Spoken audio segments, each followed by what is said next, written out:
Good morning, greetings, and welcome to The Bright Side, your nutritional program dedicated to the understanding of the vast world of nutrition and nutritional supplementation. I'm your host, Pharmacist Ben, nutritional pharmacist from Boulder, Colorado. I use nutritional supplements where other healthcare practitioners use toxic pharmaceutical drugs and sometimes deadly medical procedures. If you suspect that there are natural nutritional roads to your health and vitality and well-being and to addressing your health challenges, whatever they may be, but you don't know where to begin, you have come to the right place. As you listen to The Bright Side every day, you are more and more in control of your body. You are more and more knowledgeable, and you know you can overcome any health issue. That's why we're here every day on The Bright Side, helping clear up the sometimes confusing world of nutrition and nutritional supplementation.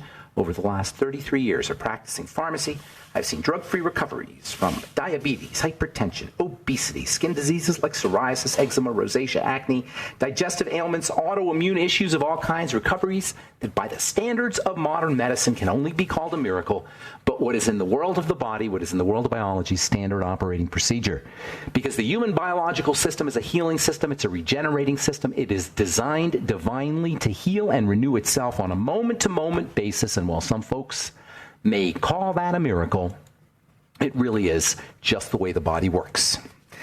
If you have questions about health, nutrition, prescription drugs, if you want to wean yourself off your meds and get on a good nutritional supplement program, 844-236-6010 is our number on The Bright Side. We love hearing from you. If you have a comment or success story you'd like to share, questions about our True Skin Health products, formulations, ingredients, 844-236-6010 is our number. For longevity products, you can head to brightsideben.com, pharmacistben.com, or criticalhealthnews.com, or you can also call 866-735-2470, 866-735-2470, and click on the Join the Team Now link on brightsideben.com, pharmacistben.com, or criticalhealthnews.com if you want to sign up to join the Brightside Ben team. And don't forget to take a look at our Truth Skin Health products at truthtreatments.com, and now our nutritional supplements and herbal extracts at truthnourishment.com. Thank you, Robert Lundgren, for setting that one up, truthnourishment.com.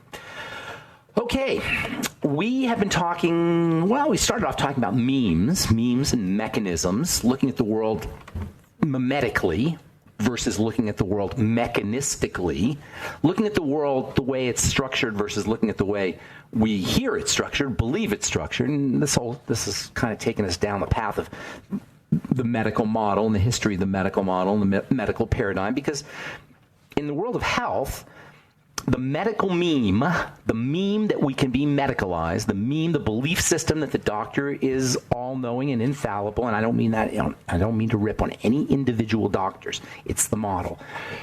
This meme has been responsible probably for more deaths than any war we've ever fought. Maybe even if I don't even know, hundreds of thousands a year. It's got to be in the billions by now. If you go back to ancient Sumeria. In any case, we started off by talking about memes versus mechanisms. How health has been branded. Everything in our lives has been branded. It's like politics is the classic example of branding. The red team and the blue team. They're literally the red team and the blue team in politics. Sports is branded. People associate with the brand, the Oakland Raiders or the Denver Broncos. There's a brand that people associate with. We think in terms of brands. We think in terms of shortcuts, these symbols. And it's unfortunately, at the end of the day, human beings are simple-minded. If our brain doesn't have to work, it's not going to work. If our brain doesn't have to think critically, it's not going to think critically. This is what marketers discovered. If you give people an opportunity to think in terms of a brand, they'll be bought in every time. That's what branding is about. That's what the science of branding is about. People get PhDs in branding. Every time I talk to somebody who's chronically ill and has digestive issues, and they tell me they're gluten-free, inside, I cringe a little bit. When you guys call up here and you say, "Oh, but I'm gluten-free," gluten is like a silly little buzzword. It's a meme. And in the world of nutrition, in the world of diet, in the world of health, just as much as in the world of medicine, we deal in shortcuts. We deal in memes. Gluten is a little buzzword. If you want to be accurate and logical about food, and you want to be mechanistic about the relationship between the digestive system and symptoms, you got to recognize that gluten is just a sliver of the problem. There's hundreds of problems in grains and flours and avocados and celery. You got to see how your body reacts specifically, but we think in brands. So we think in terms of gluten. Same with genetics. We think in terms of genetics. If you have diabetes and you think you have diabetes because your mother had diabetes or your doctor said, well, it's just in your family, that's a meme. That's not a mechanism. And we think that way. We think in shortcuts. Mechanistically, the gene is controlled by all kinds of lifestyle points and environmental points. Every time you think a thought, you change your genes. That's the science of it. That's not just a belief. That's the science of it. Every time you think a thought, your genetics change via hormone actions. And it happens pretty darn quickly. I don't know if it's instantaneously with every thought, but with the trend of thoughts, your genetics change. So in our last program, we talked about the development of the pharmaceutical industry. The pharmaceutical industry is an offshoot of the organic chemistry business. As soon as they figured out how to do organic chemistry, boom, within 40 years, they were synthesizing aspirin. It was really quite an amazing discovery that we could make life, that we could make the biochemistry of life. In the 1800s, right around the time of organic chemistry, actually, Mary Shelley wrote the book Frankenstein. Frankenstein was about life, about making life, about taking a bunch of I think it was dead bodies and creating life out of it through electricity. Electricity came around, or the understanding of electricity started to come around about the same time. So it was kind of a big deal. Scientists were beginning to feel like they were gods, like they could make life. And the idea of manipulating the body with biochemistry at the molecular level, or the biomolecular level, the idea of manipulating biomolecules, biochemistry, naturally and inevitably led to a logical next step, which was, how are we going to make, first alleviate human suffering and then make money off of it? And the first time, big time molecule, the first time this was done was in about 1850. They figured out that if they could tweak a very well-known molecule and make it a little bit less irritating and more bioavailable, they could have a really powerful pain medicine, and that was aspirin, as we talked about yesterday. Aspirin, or salicylic acid, is an active ingredient found in nature, and it's been used as a pain reliever in a subtle form via plants. People could eat the herb. Salicylic acid on its own, they couldn't really do. It was very irritating to the stomach. It's very harsh. And so they couldn't really extract it, but they could use willow, and they could use another plant called meadowsweet. And around 1850, 1860, they started playing around with it, and they managed to create a very special form of salicylic acid from the meadowsweet plant called aspirin. They call it aspirin because it's acetylated. That's a chemical term. So it's got a little chunk stuck on it. Remember, everything was about Tinker Toys. So all they basically did was they stuck a Tinker Toy piece onto salicylic acid. Salicylic acid is a molecule found in nature. You stick a Tinker Toy piece on it, and all of a sudden it becomes less harsh and easy for the body to absorb and utilize. So the A is a little Tinker Toy piece. The spir, S-P-I-R, comes from the Latin spirea, which is what the meadowsweet plant is. Spirea ulmaria, technically. Asper, and the in is just a common chemical ending. Aspirin. And they got the name aspirin. And man, did that set the world on fire, at least the pharmaceutical world. Aspirin really didn't get going until 1899, the late 1800s. That's when it started to be marketed. By the turn of the century, it was a big-time drug, probably the biggest. It was probably the most important pain-relieving remedy for the common person, and for a very good reason. And we'll talk about that when we come back from our break. I'm Pharmacist Ben. You're listening to The Bright Side. 844-236-6010 is our number. We'll be back right after this.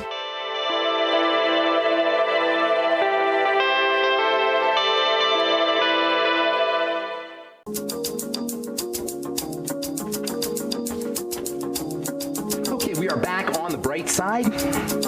844-236-6010 is our number. 844-236-6010 is our number. Got lots of lines open for you. The longevity products can be purchased at brightsideben.com, pharmacistben.com, or criticalhealthnews.com, or by calling 866-735-2470, 866-735-2470, and take a look at our Truth Skin Health products at truthtreatments.com. We have a special running called The Perfect Pair. It's on the front page at truthtreatments.com, truthtreatments.com. Get a $39 for a $39 Truth Transdermal Serum, voted one of the top 150 products in the world by Harper's Bazaar magazine, I am proud to say. Get a trial-size Truth Transdermal C Serum and get a full-size mist for free. It's up at truthtreatments.com. Just put in the discount code, The Perfect Pair.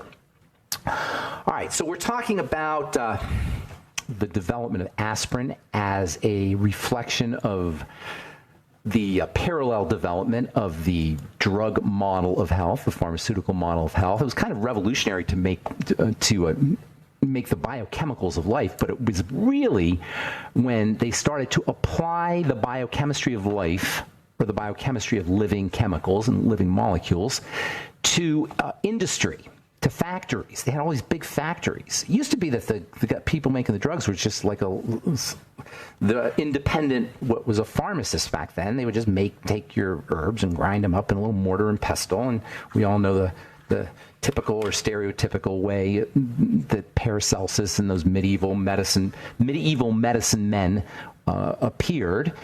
But after the development of biochemistry and organic chemistry, they started to retool dye factories, which were owned by big companies, to making drugs, because the profit margin was so ungodly. And that's really when the pharmacomedical model really got going. It started about 1899, 1898, when aspirin was starting to get out there. I think the first synthesis of aspirin was 1896 or 1897. It was within 3 or 4 years. It was huge, and it got the whole pharmacy thing going. It wasn't very long before drugs really became a significant part of medical practice. In fact, the Flexner Report in the very science of medicine really got going about the same time, not the science of medicine, but the culture of medicine, the thing called medicine. There was no thing called medicine before the Flexner Report. There were a bunch of people could be doctors just by claiming they were doctors, or they could send away in the mail for a doctor's license. There was no real standardization of medicine. Right around the time they figured out how to work with drugs and how to make drugs, they saw the profit margin in drugs. That's when they started to figure, when we got to get these doctors on board, we'll get a whole system going, and that's when the whole medical model that we know today was born. It was born right around the time the drugs started to really get big at the turn of the 20th century. And I would present to you that it was not a coincidence. For the first time, you could use, in a kind of strategic way, you could use something called drugs that were produced in factories as a way of controlling human biochemistry, for better or worse. And you got to remember, there were no vitamins back then. There was no really understanding of nutrients. Vitamins didn't get going until the 1930s. So right around that time, at early 1900s, we were still had these rose-colored glasses on about science and what science could do. The Flexner Report came out, the codification and the systemization of medical diagnoses and medical practices and approved medical practices. It's all started to become systemized and centralized. That's when medical schools had to have specific kinds of licensing. And it was a short jump from that point to this thing called medicalization, which is the idea that you can be medicalized for all kinds of things, from obesity to baldness to childbirth. All of this became medicalized. It became the realm of the medical model. And that's where medical tyranny began. Medical tyranny is the idea that the doctors rule. It's about, when it comes to your health, it's about the doctor. They do whatever they want to do. They know all. They are infallible, just like the Pope. They are the modern day priest, the connection to God. That's what medical tyranny. That's what the end result of medical tyranny, or the beginning of medical tyranny, is this idea that the doctor could do no wrong, and we're still in it today. And Benjamin Rush warned us about it in the late 1800s, in the time of the Declaration of Independence. So, anyway, aspirin became very popular. Before I break, I was telling you why aspirin became so popular. It became popular because of two reasons. Number one, the body knew how to work with aspirin, and number two, it works on a fundamental enzyme system. And that's why, number one, it was safe, because the body knew how to work with it, and number two, it had all of these properties, because it worked in a fundamental enzyme system that was involved in inflammation, pain. It was a pain reliever par excellence that you could take without a doctor. You could just go to the store and get your aspirin. It was amazing. It revolutionized over-the-counter home medicine. And it got us to the point today where most medicine cabinets are filled with various aids and medications, OTC meds, as they say. We humans just want to get out of pain. It's not just physical pain, existential pain. Aspirin doesn't work on existential pain, but it works on physical pain. And medicine's first role is to get people out of pain. That's medicine's main role, is to get people out of pain. It has devolved, or evolved, depending on how you look at it, into a system that prevents the pain from even coming close to us. But it started out as just a way to get out of pain, and we humans want to be out of pain. The real problem arises when medicine expands its role and gives us and insists that we need to interact with it just in case, in getting us out of future pain that doesn't even exist yet. That's what most of our medication is about. It's about getting us out of future pain, to prevent something from happening. Statin drugs, you take statin drugs to prevent something from happening, something that does not exist yet. You take a statin drug. Never mind your health, and make no mistake about it, drugs cannot help us with our health. That's not their role.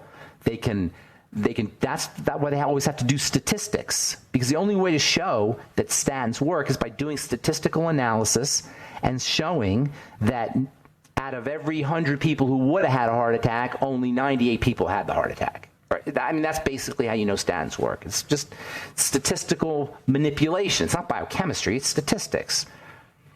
Drugs can't help us. Health is not a statistic, and drugs can't help you with health. Drugs can only help you with statistics for the most part. Now, pain pills are a little different. Antibiotics are a little different. But most of the pills we take help us with statistics, not health.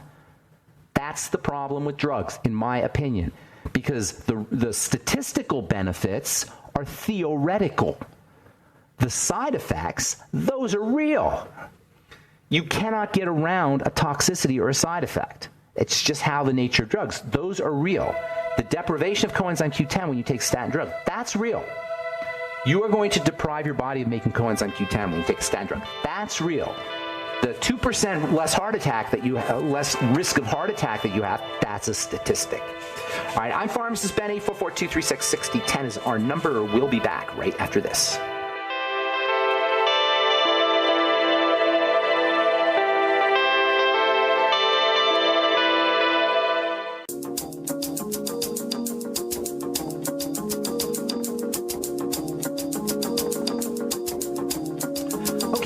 On the bright side, and got lines open at 844-236-6010, 844-236-6010. I want to remind you to check out our new shopping website with various extracts and organic cocoa powder and our Bergamat products, which were unavailable for a little bit there.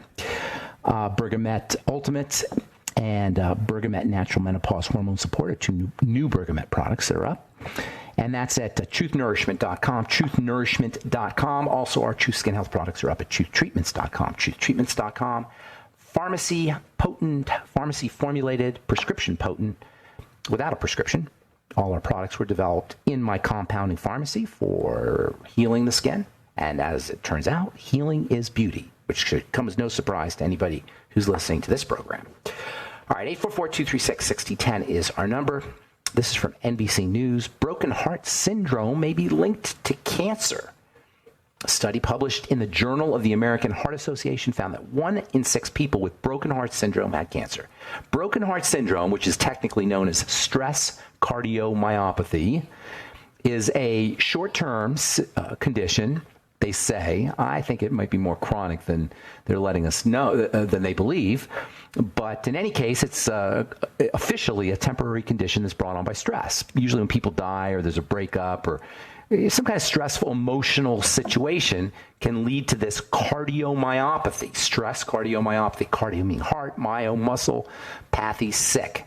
You can get you get a sick heart when you get a broken heart. So it's called broken heart syndrome. When your heart gets broken, you get a sick heart. And now they're linking it to cancer. It should come as no surprise. It should only come as a surprise if you believe in that the only things that go wrong in the body are physical. It's not true. The emotion and the mental natures are linked to the physical nature. We have not yet caught up with that. It's still weird to people. It's still weird to the modern medical model. In the book, The Structure of Scientific Revolution, or Revolutions maybe, Thomas Kuhn wrote a book about how science progresses, how my thinking progresses. And he said science progresses funeral by funeral, meaning the old way has to die before the new guard, the new belief system kicks in. And mind-body is still considered strange to the modern medical model. So they get, oh my God, when things like this happen, they're like blown away. Of course, if you have high levels of stress, because you have a stressful situation, and it's stressful enough to cause your cardiomyopathy, of course, it's going to affect your immune system. And cancer is an immune system problem.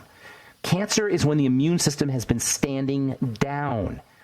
Stress will tell the immune system to stand down. We are more prone towards immune issues when we're under stress. And so cancer is an immune issue. Cancer is when the body's immune system doesn't do its business. Under ordinary circumstances, the immune system will take care of cancer. Under healthy conditions, the immune system will take care of cancer. It is a contingency that the body is prepared for at the cellular level. Cancer is something that occurs. The body's evolved with little changes and tweaks happening in the genome, which is what has to happen for cancer to occur. The gene has to change, the genetics have to change, and the body knows how to do it. Cells know how to take care of that. That's a contingency that the body has figured out how to deal with. Cells have figured out how to deal with. It's only when the immune system is suppressed for a long period of time, i.e., when there's lots of cortisol and stress, the cancer comes out. That's the mechanism. The meme is, oh, it's all in your head. Oh, there's no proof. That's the meme. The meme is the body, and we just take drugs if we have a heart problem.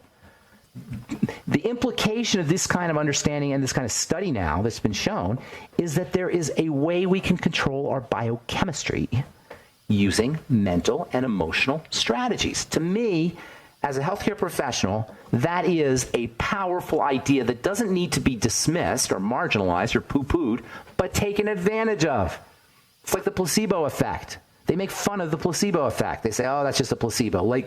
That's a problem. And when they do drug tests, they have to filter out for the placebo effect just to see if the drug works. That is so backwards. That is so backwards. They should be working with the placebo effect and filtering out the toxicity and seeing if it was the drug or the toxicity and you focusing on the placebo effect. Just my opinion. All right, 844-236-6010 is our number. Let's go to Missouri. We got lines open, by the way, 844-236-6010. Let's go to Missouri and say good morning to Brent. Let me see how I get Brent here. Hello? I don't know if I... There he is. What's up, Brent? How you doing, buddy? Oh, good. Love talking to you. Love you educating me all the time. Awesome. Going through a little hard time right now. For the last 7 months, I've had some vein treatments, severe cramping in my legs, Charlie horses in the night and all that stuff. They told me it was a process of the healing and all that. Wait a minute. You had vein surgery, and then post-surgery you're cramping up? Well, through the whole process, I wouldn't say it was really a surgery. It was, the spider vein kind of treatment. Got it. I understand. How old are you, Brent? I just turned 50. Okay, well, you're a young guy, number one. Are you overweight? I could lose about 20 pounds. I've been a bodybuilder all my life, so I carry on a lot of muscle with it. You're clogged up, it sounds like to me, buddy. Are you clogged? Feel like things aren't moving like they should? That's usually what spider veins are about. That's true. Yeah. The issue is the cramping. I've already had a second opinion on a doctor's. They say my veins are fine now. The cramping has gone up to in my upper body, my arm. Yeah, it's not a vein issue. It's a metabolism issue. It's a chemistry issue. The clogging up is probably keeping you from getting electrolytes and B vitamins, water-soluble nutrients. That's one thing I would be doing. Are you on Beyond Tangy Tangerine?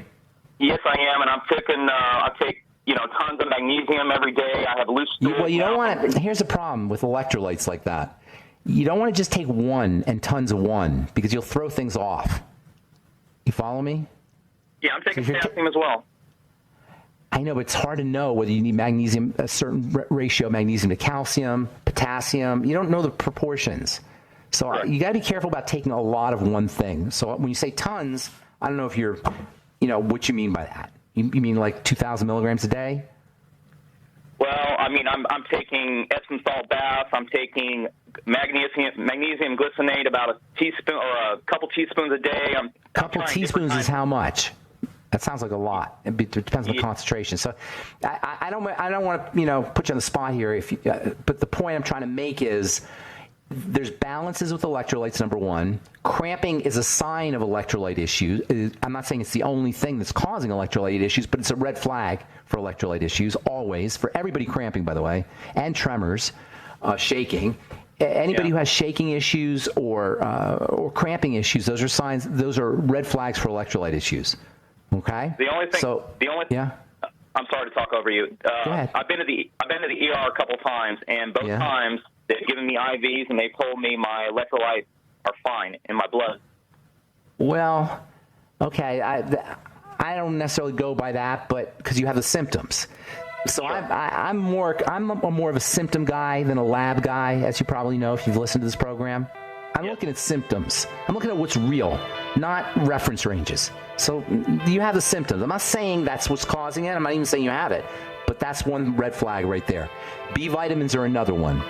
And water soluble, of course. B vitamins. Okay, hang on. We'll finish up when we come back. Don't go away, Brian, okay? Okay. All right, 844-236-6010 is our number. We'll be back on the bright side right after this.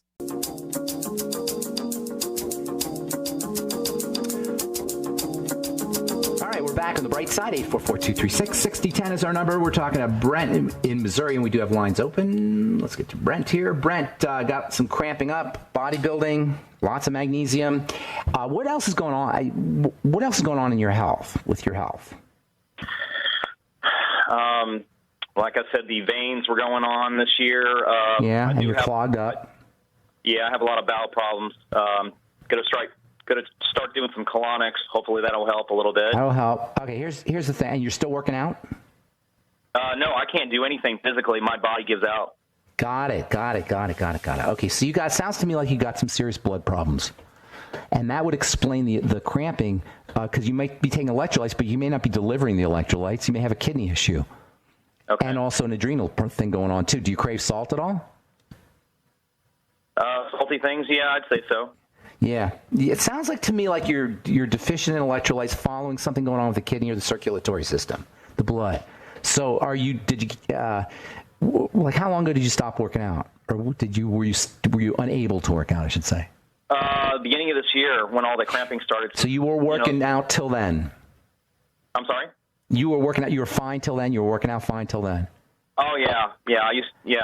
So January, February this year. Something's going on, my man. This is a classic case of how you assess what's going on in the body and then work where you can work.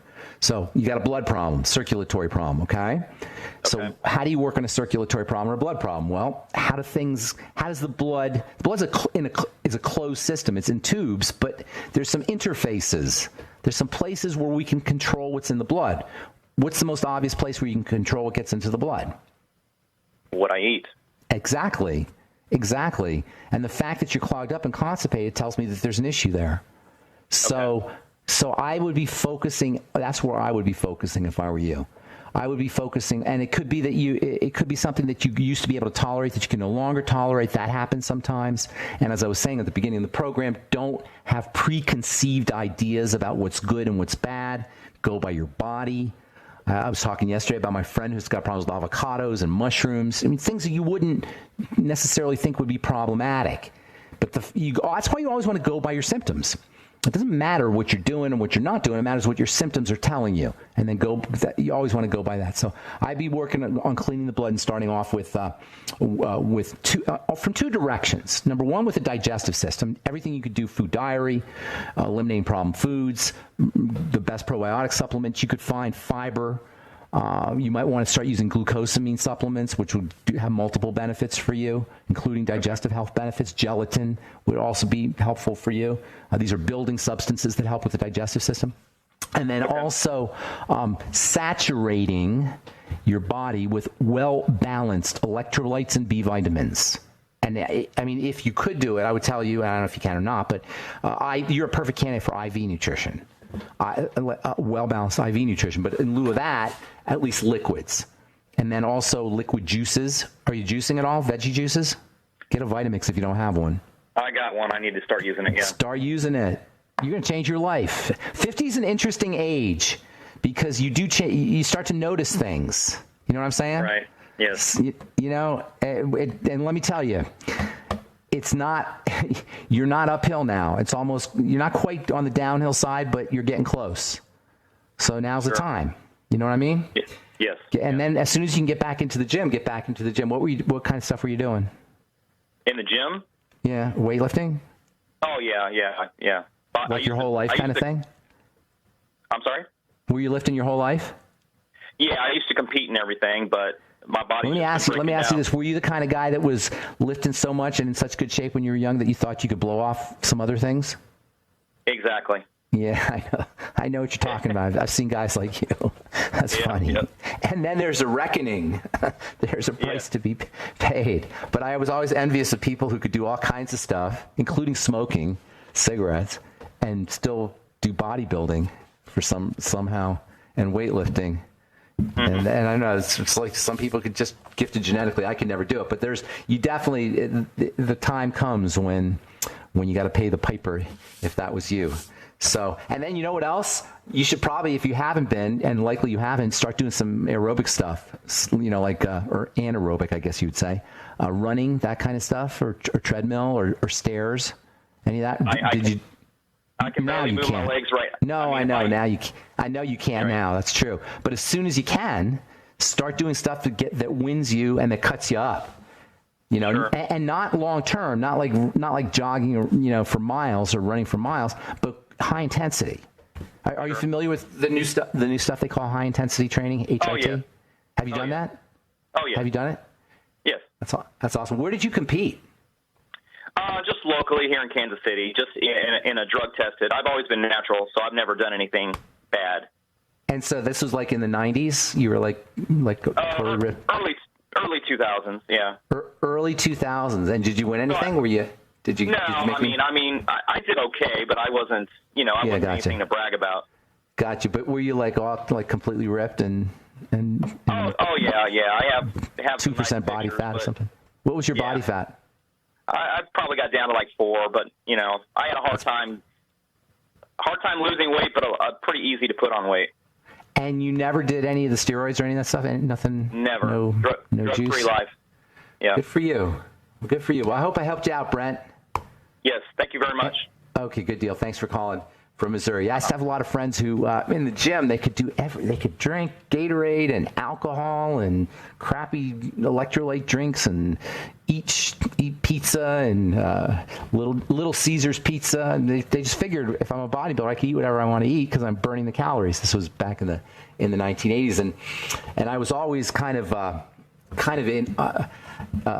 in awe of that, or kind of jealous that they could do that because I could never do it. But now a lot of these bodybuilders are in their 60s and they have arthritis and they're not so healthy. And by the way, for you bodybuilders and weightlifters out there, we have this idea in our culture, another meme, by the way, that if you have six-pack abs and you have ripped biceps and triceps, that you're healthy. That doesn't mean you're healthy. making the body grow, anabolism, driving the production of connective tissue and muscle, doesn't necessarily make you metabolically healthy.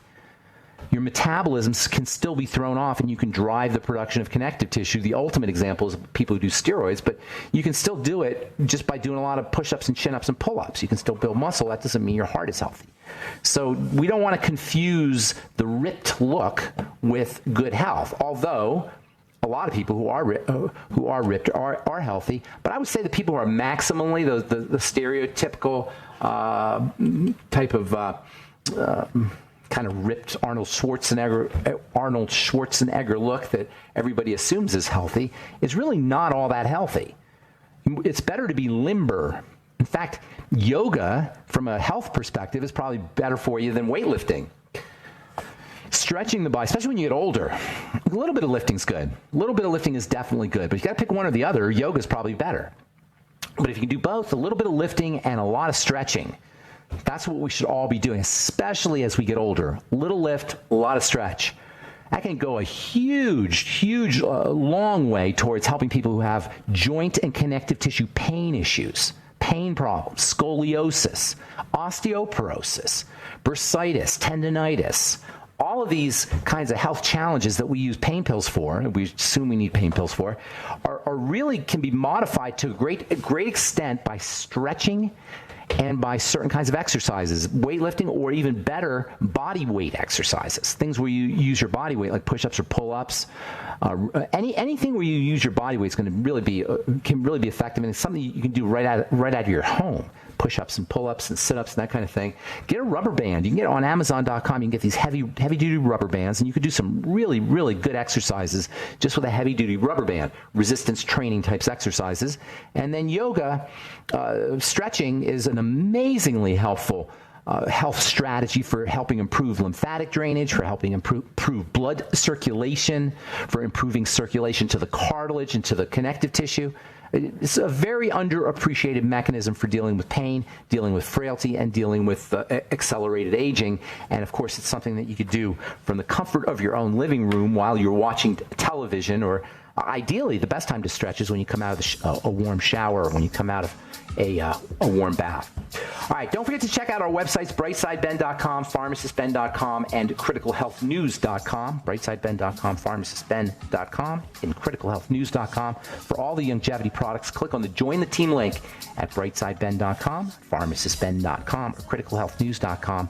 If you want to join the Brightside Ben team for a one-time $30 fee, you can be in business for yourself. And don't forget about truthtreatments.com for our Truth Skin Health products, and our truthnurishment.com for our new shopping site, our new shopping site for products like the Hedron Large Device Harmonizer, and our Bergamet products, and female hormone balance products, chaparral extracts up there, cayenne extract. We've got hemp salves up there, and also superfood powders from Enter Food of Boulder, Colorado company, I'm proud to say.